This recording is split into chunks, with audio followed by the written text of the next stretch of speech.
was a ballot that was rejected first. Live mula sa GMA Network Center, ito ang 24 oras. No, ginuho yung building.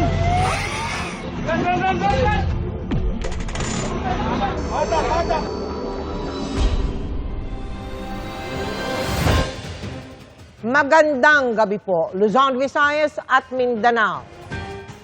Umakyat na sa 4 ang bilang ng mga nasawi sa gumuhong ginagawang hotel sa Angeles sa Pampanga. Bukod sa dayuhan at isang na-recover kahapon, 2 iba pa ang natagpuan kanina. Pero 17 pa ang nawawala kahit magdamaga na ang rescue at retrieval. Hamon ang paghahanap sa mga naipit sa debris. At nakatutok si Joseph Moro. Maingat pero naghahabol ang mga rescuer sa pag-asang may masasagip pang buhay. Pero wala nang malay ang lalaking nakuha nila sa gumuhong under construction hotel sa barangay Balibago sa Angeles, Pampanga kaninang hating gabi. Sinubukan pa siyang i-revive sa ambulansya at dinala sa ospital. Pero kalaunay idineklarang patay. Buhay po siya nating nakuha at hindi na po niya kinaya yung stress paglabas, yung pong trinay nating i-resuscitate kagabi. Inumaga na pero walang sumusuko sa mga rescuer. Pina-thermal scan ang buong gusali at nagpatulong sa mga K9 unit hanggang may natunton na isa pang tao. Pero bangkay na rin siya nang makuha pasado alas 10 ng umaga kanina. As of 11 a.m. kanina, 4 ang kumpirmadong patay, pero 26 naman ang nasagip, 10 sa kanilang sinugod sa ospital. Ang pag-asa ng mga rescuer matulad sa nakuhang buhay ang 17 iba pa na patuloy na hinahanap. Kabilang sa tumutulong na ang Muntinlupa K9 Search and Rescue at ang mga heavy equipment ng Department of Public Works and Highways o DPWH. Ang pinakamahirap dito is very unstable yung site. No, dahil nga under construction pa to, mano-mano ang pagtanggal ng debris. Mahirap kasi baka ma-disturb yung site galong bumagsak. Ang collapse po ay pancake, so kukunti lang ho yung mga void spaces na pwedeng mapagtrabahoan namin. Kahapon pang pahirapan ang paghahanap sa mga naipit. Yung isang mauhugot natin to, yung flyboard to. Yung isa yan sa nakaipit dito sa bakal.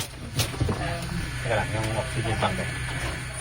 Kailangan ng dahan-dahang pagkilos sa mga tauhan ng Bureau of Fire Protection tulad na may matagpuan silang buhay kahapon pero nadag-ana ng mga debris. Ano? Kakatingin nyo na lang. Try natin. Karamihan sa mga biktima ay mga construction worker ng ginagawang hotel. Tumanik po siya ng malakas. Tumakbo na kami, tapos sinila ako nung barangay na naka-duty dyan. Nabigla rin ako. Akala po namin yun doon. Nasa baba kami, nandun ang barracks doon sa baba ng building. Natapunan na ako ng simento. Balutan pa ako ng net. Pinunit ko na lang ng yung mga basag na simento para makalusot lang ako. Kasi nahirapan ako minakay. Pakalabas to, ano na yung building? Oo na.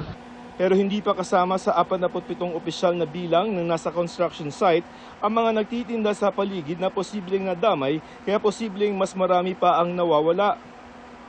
Hindi naman natin masasabi sa ngayon dahil nga po yung mga binigay sa ating pahayag ng foreman based lang dun sa alam niyang naiiwan pero wala naman siyang basis kasi po yung may hawak ng, sinasabi po niya, yung may hawak ng logbook dun sa in and out ng mga trabahante po nila, na-trap din daw po sa loob. Katunayan, hindi mula sa tala ng site engineer ang isang natagpuang bangkay pasado alas 5 kahapon. Isa siyang 65 anyos na Malaysian national na naipit sa kwarto sa katabing hotel. Nadamay ang hotel dahil sa pagguho. Nakikipag-ugnayan na ang Angeles City Hall sa Embahada ng Malaysia para sa pagpapauwi ng kanyang mga labi. Madaling araw kahapon nang gumuho ang gusali, isa sa iimbestigahan ay kung substandard ang paggawa sa gusali. Itong ginagawang building mahigit ng 2 taon na ginagawa. Nangyari ito mga around 2:30 or 2:20 in the morning. Pagkatapos ng malakas na ulan, hangin at may kasamang yelo pa na bumaksak dito sa Barangay Balibago, Angeles City. Pinatatawag na rin ng City Hall ang may-ari at kontraktor ng gumuhong gusali para sa investigasyon. Sinisikap namin silang kunan ng pahayag. Joseph Morong, nakatutok 24 oras. At nagpapatuloy pa rin ang paghahanap sa mga natabunan, kasabay ng investigasyon sa dahilan ng pagguho. Ngayon pa lang, may nakita ng pagkukulang batay sa pagsusuri ng ilang engineer sa gusali na minsan nang sinuspindi ang pagpapatayo. Mula sa Angeles, Pampanga, nakatutok live si Chino Gaston. Chino? Mel, nakakita ng panibagong signs of life ang Bureau of Fire Protection dito sa isang parte ng gumuhong gusali dito sa Angeles City, Pampanga. Samantala, sa pangunang pagsusuri ng mga civil engineers ay may nakitang ilang pagkukulang sa pagkakagawa ng gumuhong gusali dito nga sa Angeles City. Kanina pasado alas 10 ng umaga, na-recover ang pang-apat na biktimang nasawi sa pagguho ng itinatayong gusali sa Angeles City. Natukoy ang lokasyon ng bangkay gamit ang mga K9 units ng Philippine Coast Guard at ang mga thermal scanners ng Bureau of Fire Protection. Ang sinisimulang alamin ng mga engineer, bakit gumuho ng ganon ang under construction na building lalo't wala namang naitalang lindol. Isa sa mga hadlang sa investigasyon ang mga tipak ng konkretong tumatabon sa pundasyon at mga biga ng gusali. Hindi pa magamit ang mga heavy equipment dahil patuloy ang paghuhukay sa tinatayang 17 construction workers na maaring naipit sa ilalim. Kailangan po natin i-assess po ang situation ng buong area, kaya hinati po natin sa 4 quadrants para i-check natin para kung may sign of life. O ganun po, hindi naman tayo pwedeng pumasok basta-basta, hindi naman tayo pwedeng magtanggal ng mga debris kasi siyempre yung structural integrity natin, alam natin na compensate na po. At anytime pwedeng mag-collapse po ang humahawak po sa kanila. Alam po natin mga scaffoldings lang ang humahawak. Pagkatapos na ito, i-investigate na natin kung anong parameters o kung ano man nangyari kung bakit nagkaroon po ng trahedyang ganito. Nagsimula ang construction ng 9 na palapag na hotel noong taong 2024. May plano rin para sa 2 roof deck. Ang gusali, pagmamay-ari ng kumpanyang Golden Years Construction and Steelworks Corporation na siya ring kontraktor ng proyekto. Hinihingan pa namin sila ng pahayag.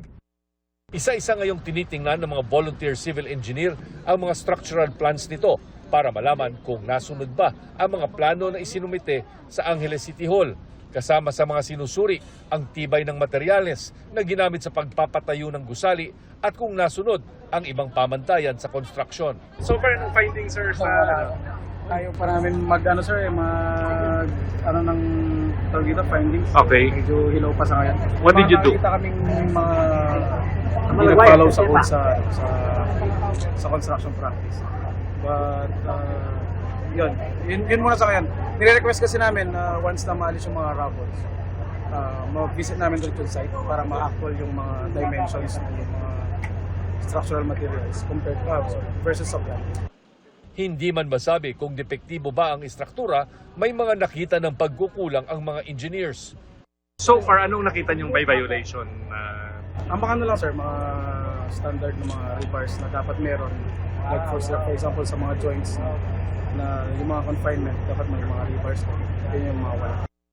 Sinabi naman ng Department of Labor and Employment Region 3 Director na noong nakaraang taon, ipinatigil nila ang pagpapatayo ng gusali dahil sa mga occupational safety violations. Meron kaming na-receive na complaint on non-payment of or non-coverage to SSS, PhilHealth and Pag-ibig. Yung pumuntang unang set of inspectors, 2 set of inspectors ang pumunta dito. Sila yung hindi gumagawa ng, hindi pinapasok, hindi gumagawa ng occupational safety and health investigation. Meaning, meron kaming dedicated personnel na maalam sa safety and health. Although alam din naman nung aming naunang inspector, pero syempre, on the scaffolding, the electrical, so yung mga technical safety inspectors namin ang pumunta. Dahil ang sinabi nung aming unang inspector, 2 inspectors ay parang may imminent danger. Sinulat niya doon sa ano. So, inassignan ko ng technical safety inspector. Yun nga ang nakita. Napakaraming violation. Hindi rin daw sila pinapapasok sa lugar para makapag-inspeksyon. Pero makalipas daw ng 1 buwan, nilift din ang suspension matapos mag-comply umano ang kumpanya. Nagpunta kanina sa incident site si DSWD Secretary Rex Gatchalian para tingnan ang lagay ng 27 nakaligtas na trabahador at mga pamilya ng mga nawawala at nasawi. Wala na yung breadwinner o hinahanap pa yung breadwinner, importante yung pamilya na pangangalagaan. Now, kung may injuries, may medical needs, or later on, hopefully, wag naman kung kailangan ng burial assistance, the department will also be around to make sure na nakikipagtulungan kami sa efforts ng local government. Maaari rin daw matulungan ng DSWD ang mga trabahador na nawalan ng trabaho dahil sa insidente.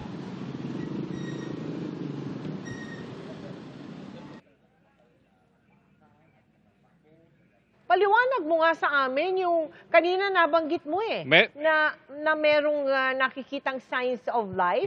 Chino, paliwanag mo nga, ano ibig mong sabihin nun?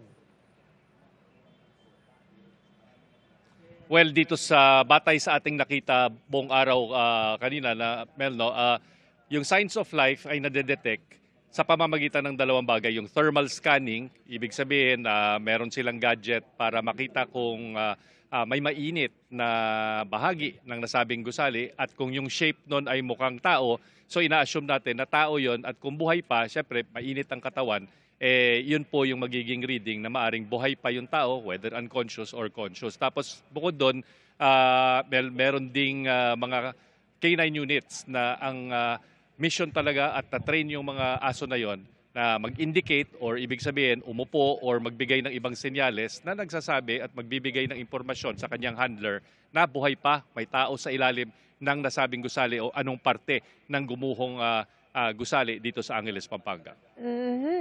Maraming salamat sa iyo, Chino Gaston. Sensitibong balita mga kapuso, karumal-dumal ang sinapit ng isang 4 na taong gulang na batang lalaki at kanyang ina sa San Pablo, Laguna. Pinaghahampas umano sila ng isang 14 na taong gulang na menor de edad. Nakatutok si Maki Pulito, exclusive.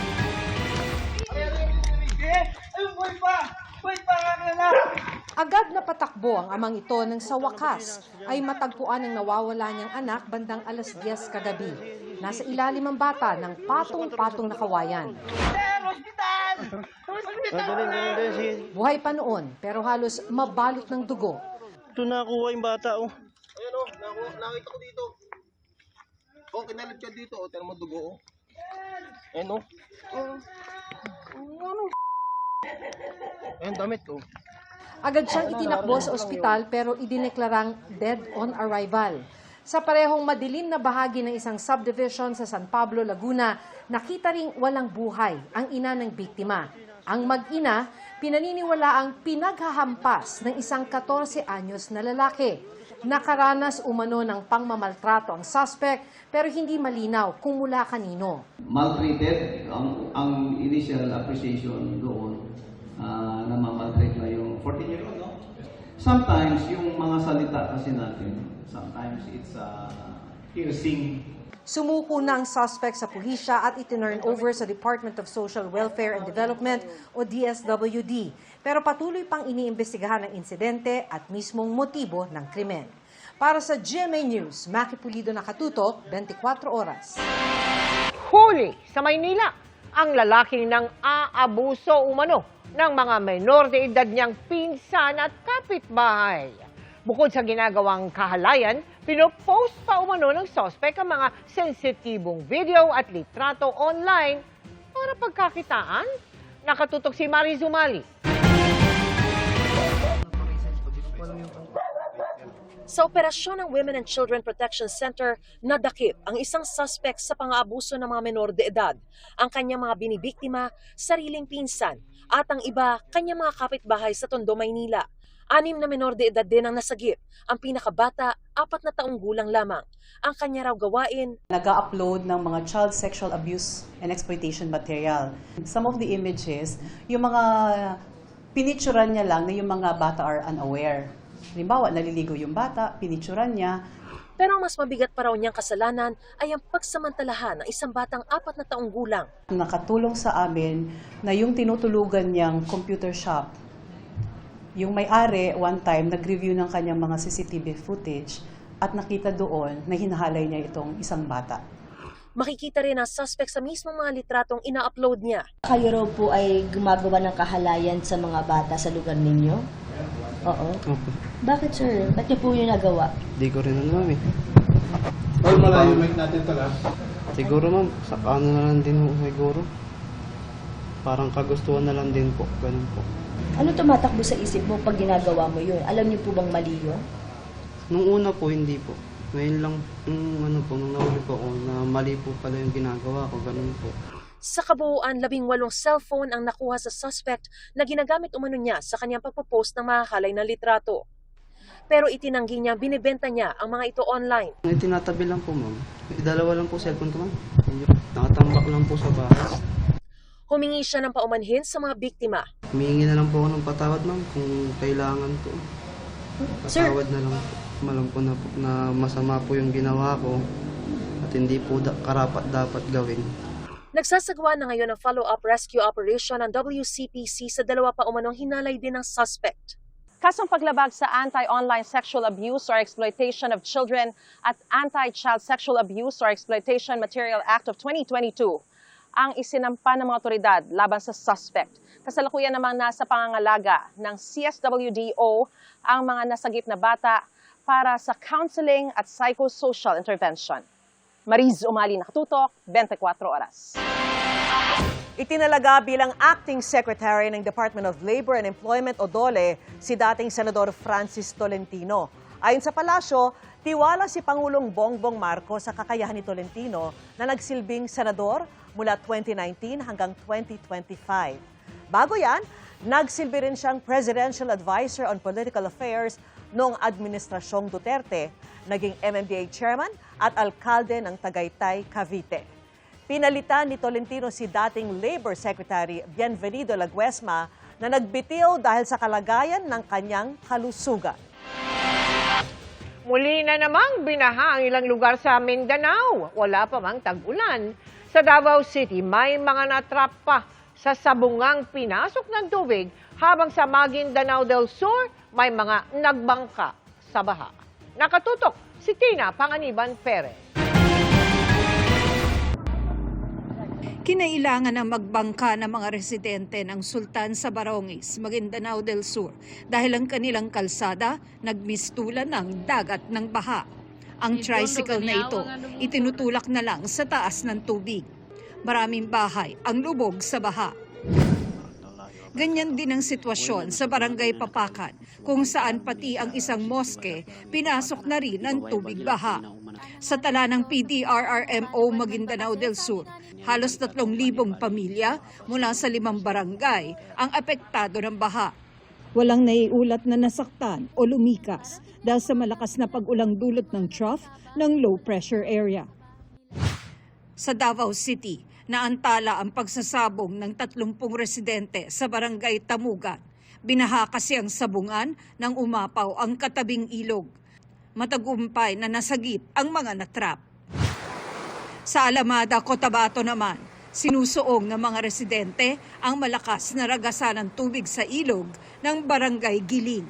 Ayon sa uploader, nagdesisyon umano ang pamilyang nasa video na magtayo ng maliit na kubo sa kabila ng ilog para makaiwas sa baha at malakas na ragasan ng tubig, lalo kung malakas ang ulan. Tina Panganiban Perez, nakatutok, 24 oras. Nauwi sa rambulan at saksakan ang paligan ng basketball sa isang barangay sa Maynila. Bukod sa mga manlalaro, pati mga nanunood napasugod sa court. Nakatutok si Bernadette Reyes. Biglang nauwi sa rambulan ng laro sa isang paliga sa barangay 116 sa Maynila dahil sa hindi nagustuhang call ng referee. Ultimo mga nanonood na pasugod sa mismong court at doon nagpang-abot. Kabilang sa kanilang isang lalaking may hawak na patalim na may hinabol ng saksak sa hindi pa malamang dahilan. Isang Arsenio Albario Jr. ang nataga ng isang alias Leo. Mga tiyuhin umano sila ng mga kabataang nagrambulan sa court. Dinala sa Gat Andres Bonifacio Medical Center ang biktima habang mabilis na tumakas ang sospek. Yung player naman po, nagkaroon po kasi ng Pag tawag, intentional foul, inamin naman na talaga sinadya, na ano. Kaya lang, nahaluan na nga po ng mga kamag-anak. Nagkakagulo na palaro sa kabilang street. Doon naman sila nagtatagaan na. Kwento ng isang lalaki nakarating sa kanyang nabugbog ang kanyang anak sa basketball court. Sasaklolo sana sila pero hinarang ng lalaking may patalim. Pagdating ko doon, ayun nga, nakita ko yung anak ko may damage na sa muka. Ngayon, isang pamangkin ko, sabi niya, yun yung bumugbog. Nasa loob ng court mismo, yung bumugbog sa anak ko. Damay din ng isa pang lalaki na umaawat lang. Nakita ko lang nagra-rumble na sila. Tapos ngayon, inaawat ko. Bumalik, may mga dalang taga, mga tinrider kami, gano'n, mga kasamahan ko. Pinagtatagaan na. Ako unang tinaga dyan. Kasalukuyan pang hinahanap ang suspect na maaaring mahaharap sa reklamong frustrated homicide. Yung sa suspect, ma'am, under follow-up naman namin. Pero at least, ma'am, na-identify na namin yung suspect. Sana maging kalmado sila, mapagpasensya kasi basketball yan. Hindi naman kasi laban ng parang chess yan, talagang pisikalan po yan, talagang magkakasakitan po talaga sila. Hindi naman kami galit sa inyo. Kami hindi naman taong mapagtanim ng galit na pinatawad na namin kayo. Harapin nyo na lang kung ano yung nagawa nyo sa batas. Bernadette Reyes, Nakatutok, 24 Oras. Happy Monday, chikahan mga kapuso! Maraming realization tungkol sa estado ng healthcare sa bansa ang cast ng upcoming medical drama series na Code Gray sa isnagawa nilang immersion mission sa isang ospital. Yan ang chika ni Nelson Canlas.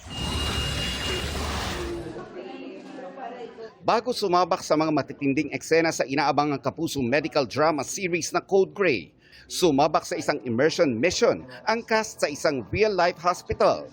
Para kay veteran actor Christopher De Leon, mahalaga ang kanilang exposure sa totoong ospital, lalo't magbibigay ito ng mas malalim na pagtingin sa kanyang gagampanang role. A lot of times, nagampanan ko na ang doktor. But this one is entirely different. This yung nitty-gritty of being a surgeon, of operating a hospital.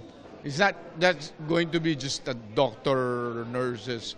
It's going to be a story. Mga nagtatrabaho sa hospital and their personal lives. Layo ng immersion na maging well-equipped ang cast pagdating sa technical aspect ng isang ospital. Nilibot namin yung buong facility. May mga spots sa hospital na first time kong napuntahan. At saka yung may mga machines na ginagamit sila na-explain din sa amin ng maayos. Na may mga ganoon pala tayong machines na for specific purpose talaga siya.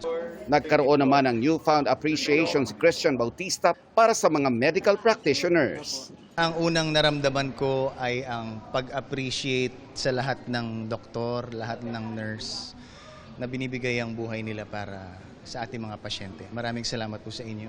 Nabuksan daw ang mga mata ni na Faith Da Silva at John Lucas sa sitwasyon na nararanasan ng mga Pilipino ngayon pagdating sa healthcare.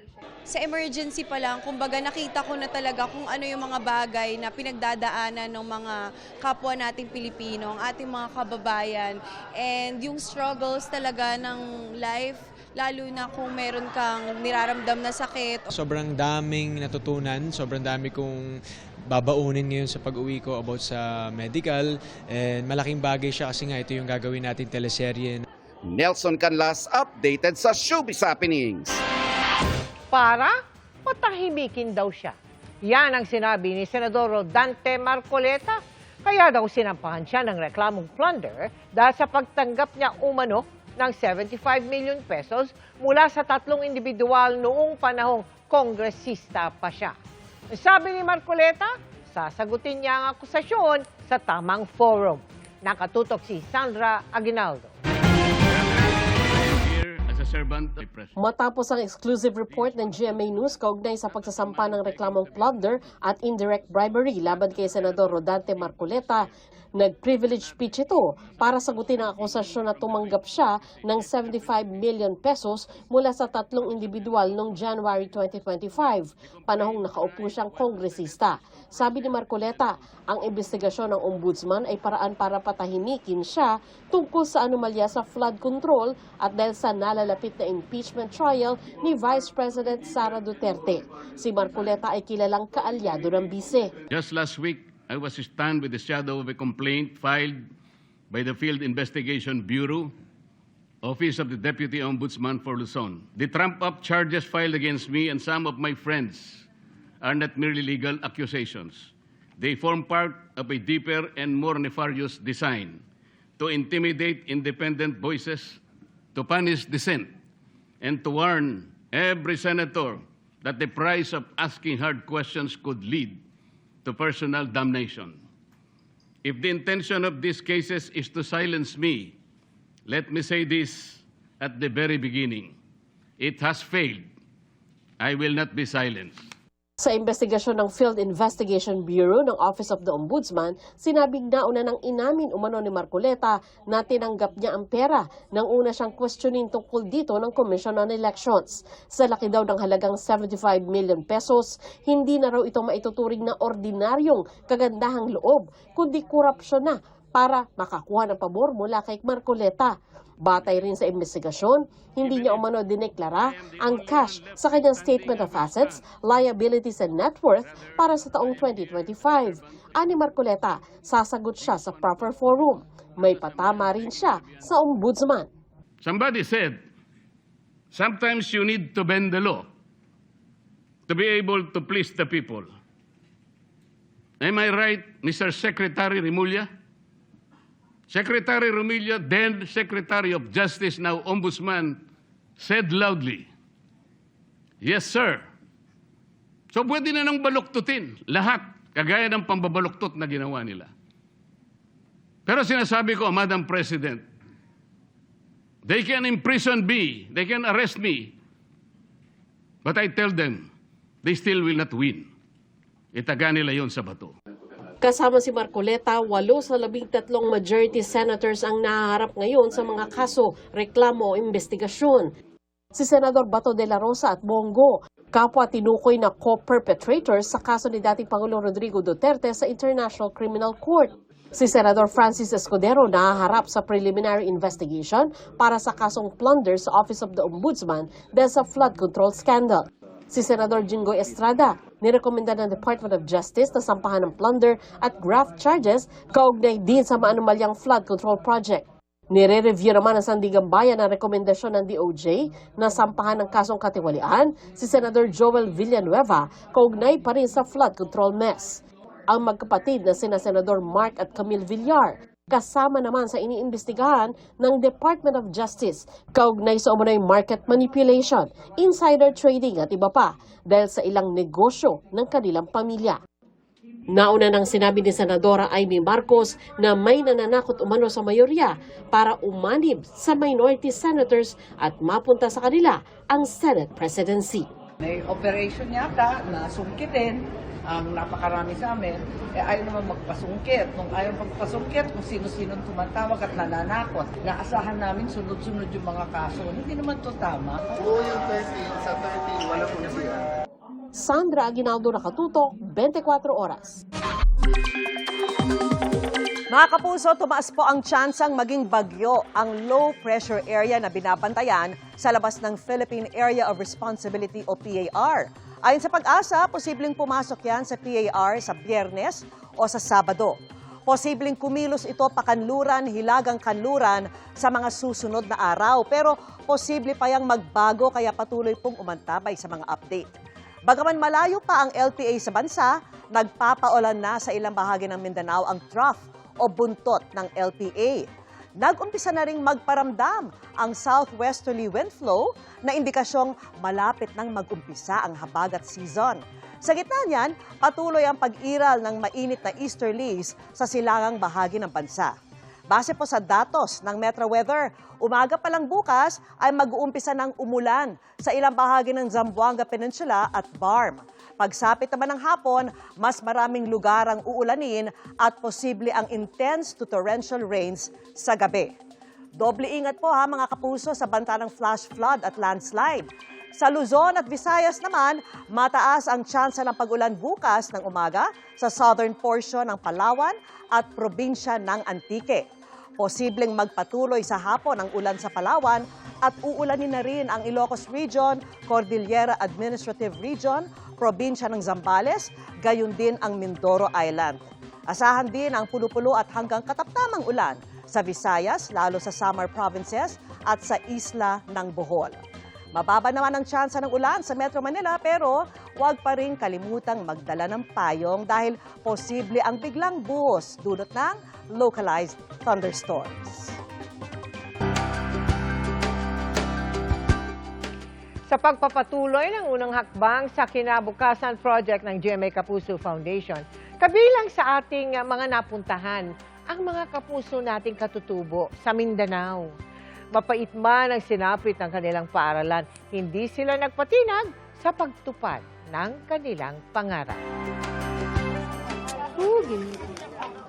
Itong Enero nasunog ang 4 na silid-aralan sa Kaulayanan Elementary School sa Talakag sa Bukidnon.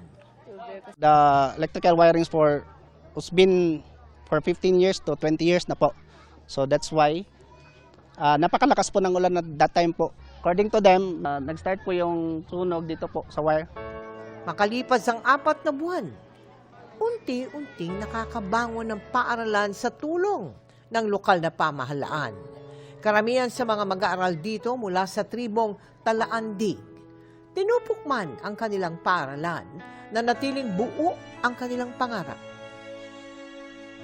Si Ruben, nagsisikap bilang karpintero at kumikita ng 500 kada araw para masuportahan ang pag-aaral ng anak.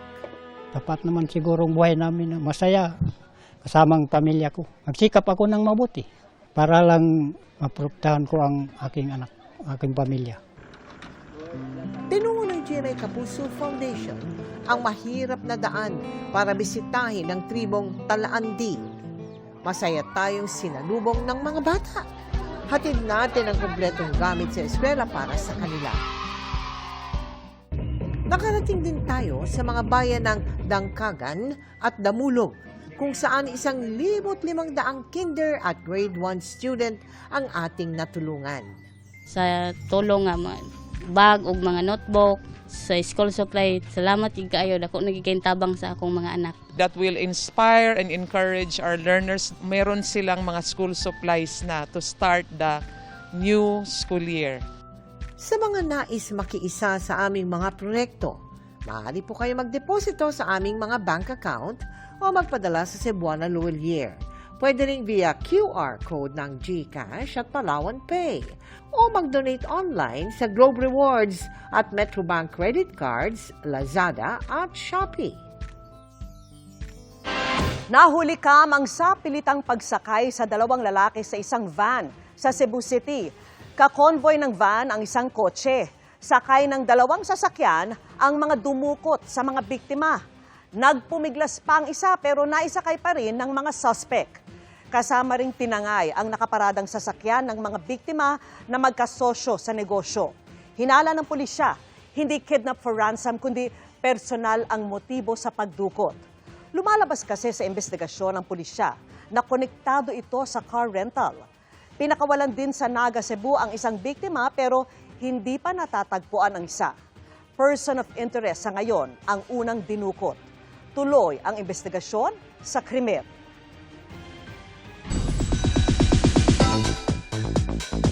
Tutok ngayon si Heart Evangelista sa kanyang bagong venture at soon sa bagong Kapuso OG game show na The People Have Spoken. Ang mga abangan dyan, ichichika ni Nelson Canlas. Dahil nakabreak sa pag-attend ng mga Fashion Week across the globe, may bagong passion na pinagtutuunan ng pansin ngayon si Heart Evangelista. Yan ang jewelry designing. It's something that I ventured into. It's actually malapit akong sold out. Ito na lang yung natitira. You're not even promoting it yet? No, I'm not. Nakakatawa na madami mga madams na gusto yung mga turquoise and that's my first collection. I'm very inspired.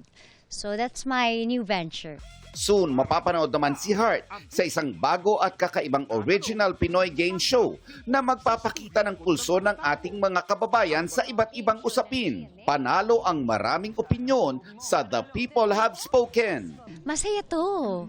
Kasi dito naman magaling tayo sa mga TikTok tala. It's an original game show from GMA.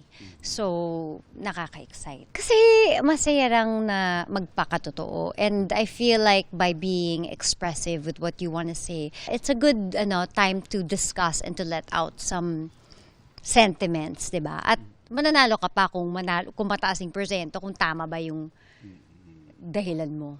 Makakasama ni Hart si Kapuso actor and host Sean Lucas. Marami na raw practice si Sean in hosting Unang Hirit at TikTok Club bago niya nakasama ang isa sa kanyang dream partners sa isang show. Super shocked, to be honest, and super, parang di ako makapaniwala talaga. And I told her this already, but she was one of my biggest crushes in the industry.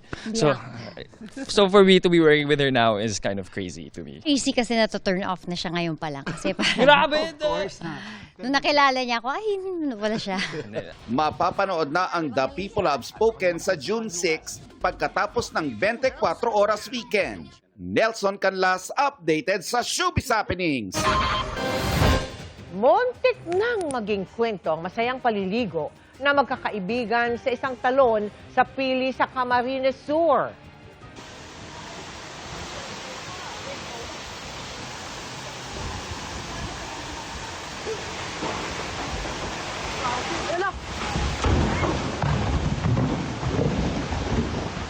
Alas 4 ng hapon kahapon nang bigla raw nakarinig ng malakas na dagundong ang mga naliligo sa Curry Slide and Shower Falls sa Mount Isaro. Mabilis nagtakbuhan ng mga naliligo nang bumagsak ang naglalakihang tipak ng bato at nabaling puno. Wala namang nasaktan sa naturang insidente. Binisita kanina ni Pangulong Bongbong Marcos ang mga biktima ng sunog nitong Sabado sa Parola Compound sa Binondo, Maynila. Katuwang ang Department of Social Welfare and Development, binigyan ang mga nasunugan ng 10,000 pisong tulong pinansyal, pagkain at sleeping at hygiene kits. Ang National Housing Authority naman, mamamahagi rin ng 30,000 pisong tulong sa ilalim ng Emergency Housing Assistance Program. Bukod pa dyan, ang tig-5,000 piso kada pamilya mula sa Office of the President. Makikipag-ugnayan daw ang opisina ng Pangulo sa lokal na pamahalaan ng Maynila para mabilis ang pamamahagi. Naunsyami ang dapat sana'y pagresponde ng isang truck ng bumbero sa sunog sa Pasig. Matapos itong tumaob ng subukang lumusot sa nasa unahang sasakyan at motorsiklo. Nakatutok si EJ Gomez. Sa dashcam video na ito, binabaybay ng puting MPV ang East Bank Road sa Barangay Manggahan, Pasig City, pasado alas 11 ng umaga kahapon. Maya-maya, maririnig ang sirena ng paparating na truck ng bumbero. Sa likod ko. Lumipat ng linya at gumilid ang sasakyang may dashcam. Ang puting sasakyan na natili sa linya kahit papalapit na ang fire truck. Ay, patumaki naman. Tumabi ka na! Ilang saglit pa, isang motorsiklo ang makikitang mabilis nag-overtake sa sasakyang may dashcam at natapat sa puting MPV. Dito na sila inabot ng truck ng bumbero. Sinubukan ng fire truck na lumusot sa pagitan ng puting MPV at motorsiklo pero nawala na ito ng kontrol hanggang tumagilid sa kalsada. Ang motorsiklo at MPV, diretso lang ang takbo. Pagpunta ng mga tao namin doon, tumaob na yung fire truck. Ngayon, nagtanong-tanong kami doon kung paano tumaob. Ang sabi naman mga concerned citizen doon na may dalawang motor na iniwasan. Kaya yung pagkabiglong manubela ng fire truck, tumagilid na. May kargang tubig. Tumapon sa kalsada ang kargang tubig ng fire truck. Bakas naman sa kalsada ang mga gasgas. Natunto ng GMA News ang 21 anyos na driver ng fire truck na residente ng Barangay de la Paz. Kwento niya, re-responde sana sila sa sunog sa Pasig nang mangyari ang insidente. Malayo pa lang po kasi rinig na po yung fire truck namin dahil maingay po, naka-full siren din ako. Ang assist ko po kasi dun sa SUV puti na nasa unahan ko, ang una po kasi is mabilis siya. So ngayon po, nung papalapit po ako, bigla po siyang bumagal. So pinasok ko po siya dun sa pagitan nila, so pinagitnaan ko po sila. Ngayon po, nung nakalagpas po ako sa kanila, ayun po yung nawala na po ako ng kontrol. Nagtamo ng sugat at galos sa kanang kamay ang driver. Nagkabukol naman daw sa kaliwang tenga ang kasama niyang fire volunteer. Pagkatao po namin, yung windshield po is bigla na pong nag-collapse. Lumabas po kami sa windshield na. ng sasakyan. Yung windshield nasira, yung bumper sa right side, tapos yung dalawang pinto di mabuksan, tapos yung salamin sa passenger sa front, basag din. At saka yung valve sa labasan ng pump, sira din. Pansamantala raw hindi magagamit sa fire rescue operations ang naaksidenteng fire truck. Wala naman nadamay sa insidente. Ayon sa barangay, may pakiusap ang mga fire volunteers sa mga motorista. Para din sa lahat na once na may marinig kayong naka-emergency vehicles, pwede naman kayo mag-giveaway. Kahit dahan-dahan, hanggat malayo pa, mag-giveaway na kayo. Para makarating din ng maayos yung emergency vehicle, ambulance or fire truck. EJ Gomez, nakatutok, 24 oras. Hiniling ng Ombudsman sa Sandigan Bayan na isyuhan ng precautionary whole departure order si Senador Rodante Marcoleta. Kaugnay ito ng reklamong plunder at indirect bribery na inihain ng Field Investigation Bureau ng Ombudsman laban kay Marcoleta. Ang reklamo nag-ugat sa pagtanggap umano ni Marcoleta ng 75 million pesos noong panahong kongresista pa siya. Layo ng precautionary whole departure order o PHDO na pigilan ang isang tao sa paglabas ng bansa habang hindi pa naisasampa ang kaso sa korte. Bukod kay Marcoleta, kabilang sa hininga ng PHDO, sina dating Quezon City Representative Michael Defensor at mga negosyanteng sina Joseph Espiritu at Aristotel Baluyot Viray na pinanggalingan umano ng pera. Hinihingan namin sila ng reaksyon kaugnay nito. Mabilis na chikan tayo para updated sa Showbiz Happening. Skydiving ang isa sa craziest things sa bucket list ni Andres Torres. At ginawa niya yan finally sa kanyang best ever 2-week birthday celebration sa Hawaii. Isang birthday charity event naman ang dinaluhan ni The Secrets of Hotel 88 star Dustin Yu sa Malate. Nag-donate si Dustin at kanyang fans ng meals at school supplies sa mga bata at gas at groceries sa PUV drivers.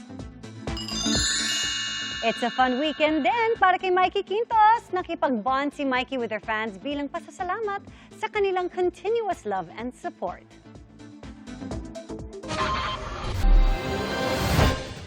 Kailan lang nang may makilala tayong mga binansagang mole people dahil lumabas sa mga drainage. Pero alam nyo bang kahit sa ilalim ng Osmeña Highway, may nabuong komunidad mula po noong dekada 90. Nasa 50 tao ang nakatira roon at mismong kalsada ang kanilang bubong. Ang kanilang mga tahanan at pamumuhay sa special report ni JP Soriano. Kung napadaan ka sa bahaging ito ng Osmeña Highway sa San Andres, Malate, Maynila, marahil hindi mo alam, meron palang isang komunidad na nakatira sa ilalim nito, ang tinaguriang underground community ng Barangay 738 sa Maynila na nasa tabi rin ng isang creek. Viral muli sa social media ang naturang underground community matapos ma-feature ng ilang foreign journalists na nagulat sa lagay at pamumuhay ng mga nakatira sa ilalim nito. Mula sa gilid ng Barangay 738, natuntun namin ang underground community, ang pangunahing daanan, papasok at palabas ng malatanaw na komunidad. Kulang 1.5 metro ang taas. Ang lapad naman, wala pang 1 metro, kaya kung may magkakasalubong. Sorry po. Dito nakilala ko si Jaya, isa sa mga residente rito na isa ring purok leader ng barangay. So ingat lang po kasi merong wire line Opo, kung saan po kasi yung iba, nakatap po kami lahat sa may labasan. Okay. May naboluntaryo pong pa-submitter po kami para kahit paano naman po nagbabayad kami ng tama.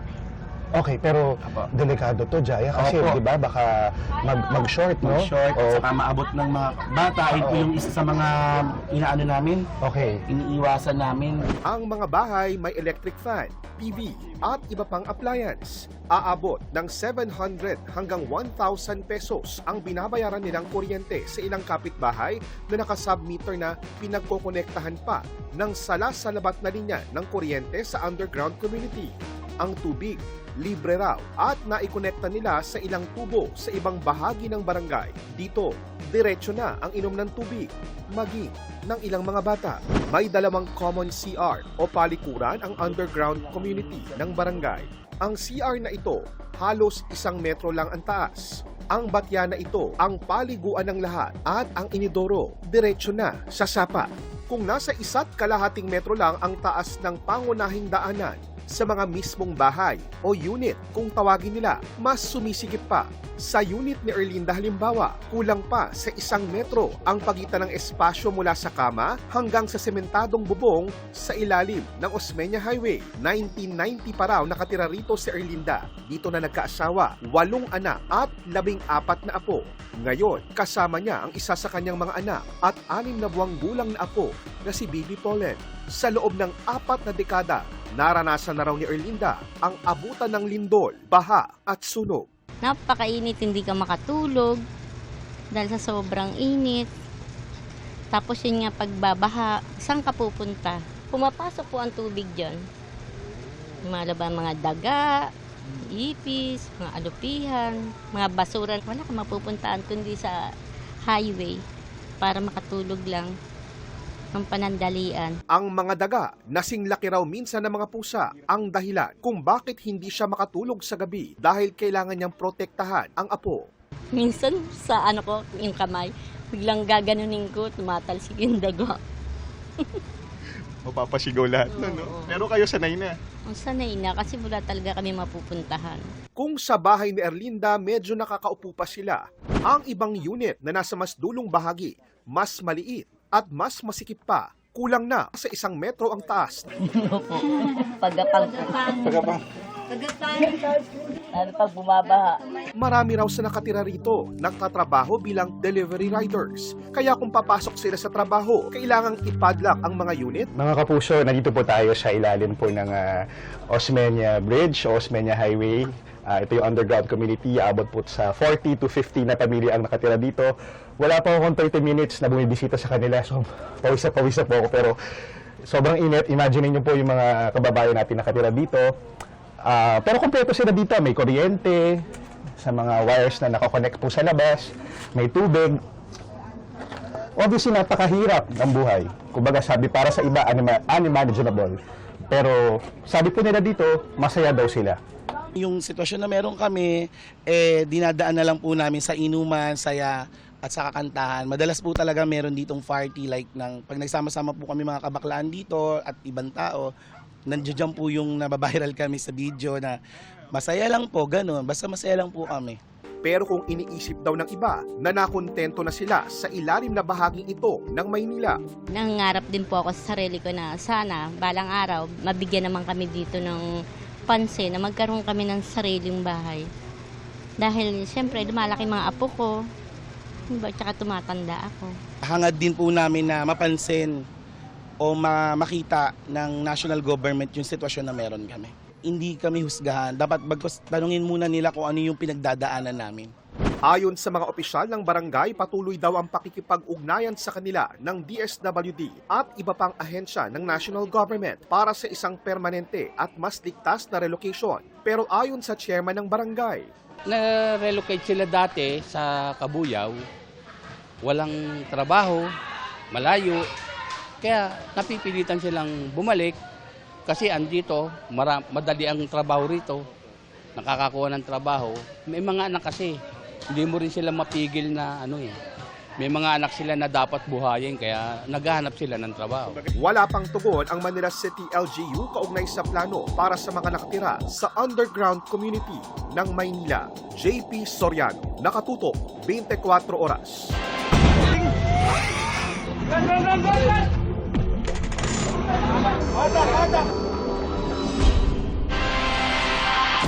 Desidido ang mga kaanak ng mga biktima ng pagguho sa Pampanga na pananagutin ng mga nagpabaya kaya nagkatrahedya. Bagaman may mga umaasa sa himala, may ilang aminadong pinanghihinaan na. Mula pa rin sa Pampanga, nakatutok live si Mark Salazar. Mark? Mel, sa ikalawang araw ng search and rescue operation sa gumuhong gusali na ito dito sa Angeles City, Pampanga, ay talagang numinipis at bumibilis ang oras na hinahabol ng mga pamilya ng mga manggagawa na naguhuan ng gusaling ito. At sa bawat minuto na hindi sila nare-rescue, Mel, numinipis yung pag-asa ng pamilya na sila'y buhay pa. Siguro wala nang buhay. Nangangamba si Lea sa kinahinatnan ng kanyang asawa na nagtatrabaho sa gumuhong construction site sa Barangay Balibago sa Angeles City, Pampanga.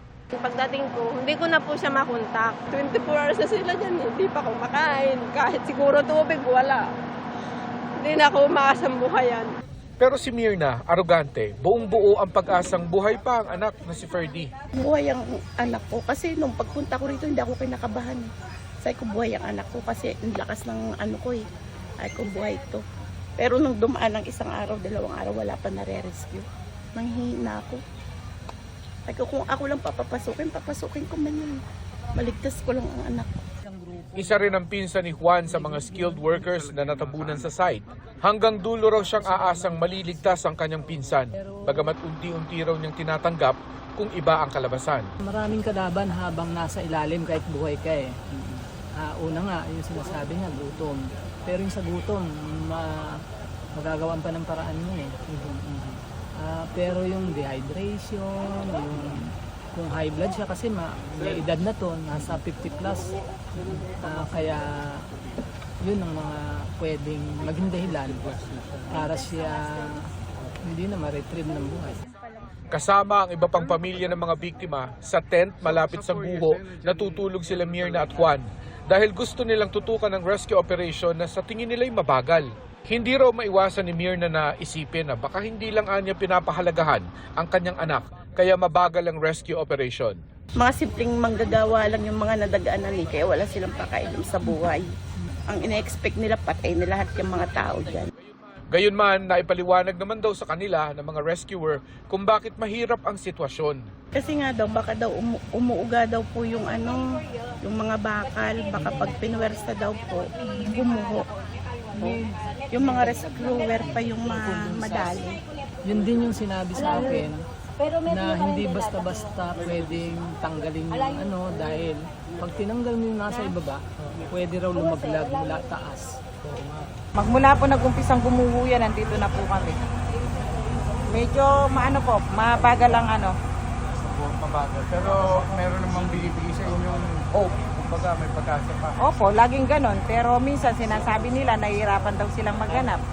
Nauna na rin sinabi ng mga otoridad na prioridad nilang mailabas mula sa guho ang mga nawawala. Si Mirna desididong panagutin ng mga taong nagpabaya, kaya nangyari ang trahedya. Parang substandard yung building niya, kaya bumagsak rin siya. Kasi kung hindi yan substandard, hindi man po yan babagsak. Ibig sabihin, pangit ang pagkakagawa, kaya bumagsak. Sino po dapat managot? Yung mga tauhan, mga engineer, mga na yan, kung sino matataas dyan, tsaka yung may-ari. 17 pa ang pinaghahanap at 4 na ang kumpirmadong patay sa pagguho.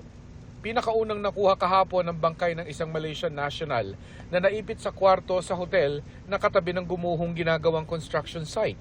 Pasado 1:00 ng hapon kanina, kinuha ng pamilya at ng mga tauhan mula sa Embahada ng Malaysia ang katawan ng 65 anyos na si Mod Rezal Abdullah. Tumanggi na magbigay ng pahayag ang pamilya ni Abdullah. Mel, bago pa nagdilim, may wala na akong nakita o narinig na anumang activity na may kinalaman sa search and rescue. At ang katahimikan na yan ang mas lalong nagpapalala sa frustration ng pamilya ng mga biktima. Mel? Maraming salamat sa iyo, Mark Salazar. Kaugnay pa rin ang pagguho sa Pampanga, dapat silipin kung may problema sa disenyo, sa pagkakagawa nito at sa materyales. Ayon po yan sa dating presidente ng Association of Structural Engineers of the Philippines. Nakatutok si Rafi Tima. Sa pagguho ng ginagawang hotel sa Barangay Balibago sa Angeles, Pampanga kahapon, patagilid ang pagkolaps ng hotel. Kaya may mga nadamay na katabi nito. Nag-iimbestiga na ang mga otoridad kung bakit gumuho ang ginagawang siyam na palapag na gusali. Ang dating presidente ng Association of Structural Engineers of the Philippines na si Engineer Adam Abinales, may mga naiisip na posibleng dahilan kung bakit gumuho ang gusali. Kabilang ang problema sa disenyo, sa pagkakagawa nito o sa mga ginamit na materyales, lalo't nangyari ang pagguho nang wala namang lindol. Sa nangyari, just for the gravity loads alone, nag-collapse na yung building. So ibig sabihin, may problema either yung design o yung construction. Parang durog na durog yung konkreto. So ang isang suspecho ko doon, medyo yung strength ng konkreto mukhang may problema. Baka hindi niya na-meet yung desired strength ng concrete na ginamit. Para matukoy ang dahilan nito, kailangan na niyang pag-aralan ng blueprint ng gusali. Pero kahit sa mga larawan pa lang nito bago ito gumuho, kapansin-pansin na anya na tila manipis sa mga poste nito. Pwede anya na ganyan kanipis ang poste kung dual system ang ginamit sa design o kung may tinatawag na shear wall na magsisilbing backbone ng gusali na kadalasang makikita sa elevator shaft o stairwell. Sa estimate ko lang, by looking at the picture, parang 0.5 to 0.6 ang dimension ng column, no? 0.6 meters by 0.6 meters. Kung square column siya. So para sa 9-story, medyo maliit siya. Kung yan ay may shear wall, hindi dapat nag-collapse siya ng ganun-ganun lang na wala pang event o earthquake or whatever yung malakas na bagyo, wala eh. Sa tingin ni Engineer Abinales, bukod sa mabilis na pagtukoy sa dahilan ng pagho ng ginagawang gusali sa Pampanga, dapat pagtuunan ng pansin ng mga otoridad ang pag-update ng National Building Code of the Philippines. Noon pang 1977 kasi ito in-issue. Bagamat may mga update dito, pagdating sa pagsusumite ng structural design ng mga gusali, hindi niya obligado ang mga building officials na pag-aralan kung tama ito. Basta't may naisumite, sapat na. Hindi lang basta dapat documentation lang na compliance ka lang eh. Dapat talaga merong role ang building official at ganoon na rin yung mga professionals para masigurado natin lahat ng structure safe. Inihain noong 2023 ang Philippine Building Act para palitan ang Presidential Decree 1096 pero hindi ito naipasa. Muli itong inihain sa kasalukuyang Kamara. Rafi Tima nakatutok, 24 oras. Kaugnay pa rin yan ay pinuntahan ng GMA News ang Gold Years Construction and Steelworks sa Malabon na sinasabing contractor ng gumuhong gusali para makuhanan ng pahayag. Galing sa Barangay Council ang address pero tanging ang caretaker lang ang nakipag-usap sa amin. Wala umanong ibang tao ron simula pa kahapon na maaring magbigay ng pahayag. Nagbigay siya ng numero na maaring anyang tawagan pero unattended o out of coverage area naman ng aming idayal. Inakusahan ni Senadora Amy Marcos si dating Senate President Tito Soto kaugnay ng pakikipagpulong para umano sa pag-amyenda ng konstitusyon. Pinabulaanan niya ni Soto at umalma rin ang minorya. Nakatutok si Ian Cruz. Sa kanyang privilege speech, isang video ang ipinalabas si Senadora Amy Marcos. Dito, inilatag niya ang aligasyong nakipagpulong daw si dating Senate President Tito Soto kay House Speaker Bogie D para raw sa balak na pag-amyenda sa saligang batas sa pamamagitan ng CONAS o Constituent Assembly. At para mangyari yan, kailangan daw ng no-el o no-election scenario. Malakas ang ugong ng no-el sa 2028. Lumutang na rin ang mga detalye. Magte-term extension ang mga congressman at madadagdagan ng 3 taon na mananatiling nakaupo sa pwesto hanggang 2031. Ganon din, 2028. Ganon din ang mga senador, pati ang Pangulo, hanggang 2031 na raw. Kakawing din daw ng planong charter change at no-el ang impeachment ni Vice President Sara Duterte. Impeachment, no elections, term extension. Ito ang inaatupag ng ilang mambabatas na nagiging mambubutas ng sikmura ng taong bayan. Inuuna ito kesa gutom, trabaho, kalusugan, kabuhayan. Kaya ang tanong ngayon, ayaw ba talaga ng palasyo sa tsatsya o kunwari lang? O talaga bang wala ng respeto sa Pangulo? Sabi ni Marcos, may mga source daw siya tungkol sa napag-usapan sa meeting. Bukod kay Lito Banayo, napakarami kong sources patungkol sa mga meeting na naganap para sa isinusulong na Constituent Assembly o CONAS. Mga kalipunan ng mga politikong hindi nananalo sa mga matataas na posisyon, inaambisyon nila. Kung hindi kayang manalo sa boto, baguhin na lang ang konstitusyon. Pero ang ipinalabas na video ni Marcos, inalmahan ng mga miyembro ng minorya. Git nila, walang katotohanang isinusulong nila ang tsatsya. The video that the lady senator presented was obviously opinionated, a propaganda tool, right? It's should be stricken off the record, Madam President. And it's unparliamentary. We've seen videos presenting evidence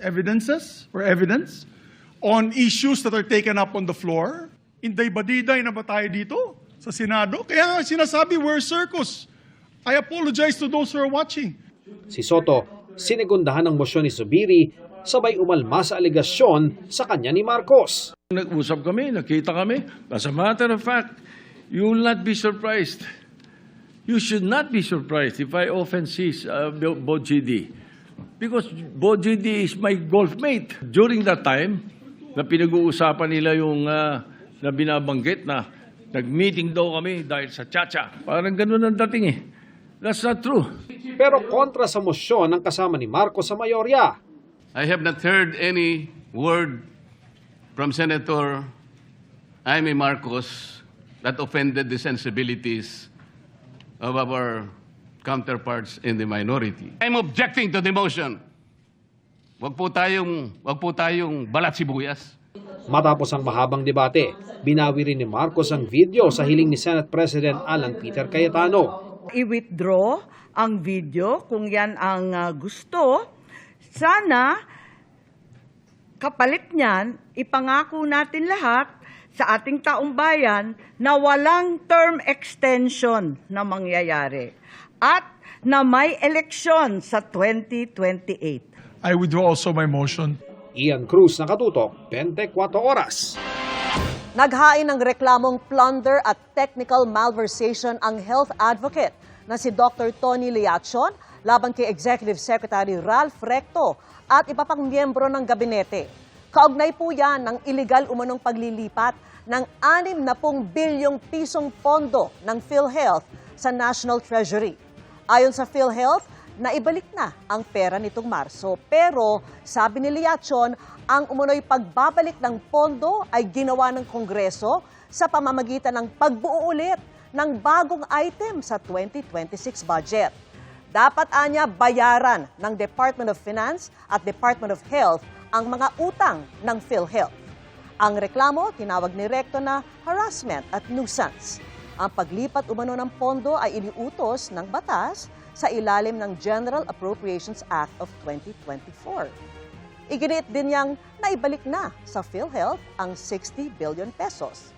Sabi naman ng palasyo, lahat naman ay may karapatang magsampa ng reklamo pero ang tanong ay kung mananalo ito. Magsisimula na ngayong gabi ang laban ng Task Force Firewall kontra sa lumalaganap na cybercrime.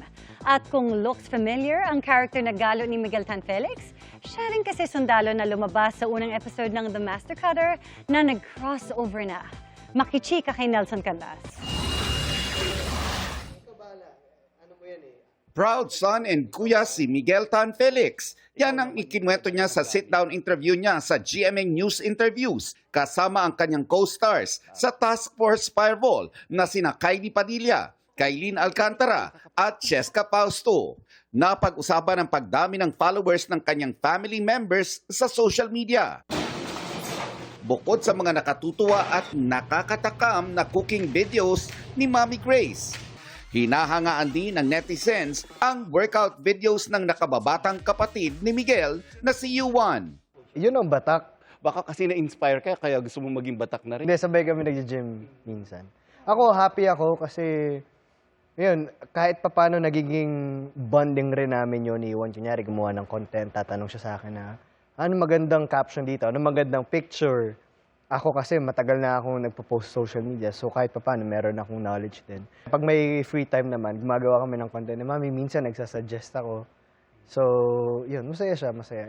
Sa usaping love life, mapapansin ang sense of maturity ni Miguel whenever he talks about his girlfriend Isabel Ortega. Hinahayaan namin mag-grow yung isa't isa.